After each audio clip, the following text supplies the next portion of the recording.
All right, so to fold your golf cart seat cover, you're going to start by laying it on a flat surface, and you can actually do this straight from the golf cart.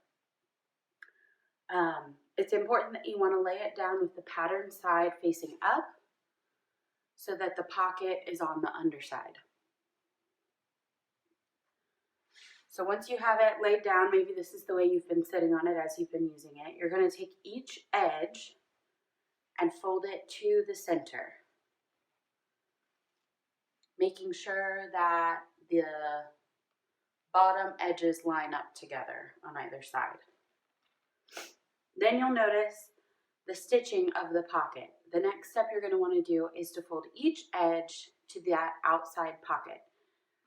For your seat cover, that might mean that the fabric does meet in the middle, but for most seat covers, it just comes a little bit past the middle. And you should see the stitching of the pocket on the side. So these overlap quite a bit. I'd say about 2 inches. Once you've done that, smooth it down a little bit and then fold it up into thirds so that everything lines up and you should see the edge of the pocket when you fold the last third over. Then what you're going to do is take the corners and pull the pocket up over the corners, turning it inside out.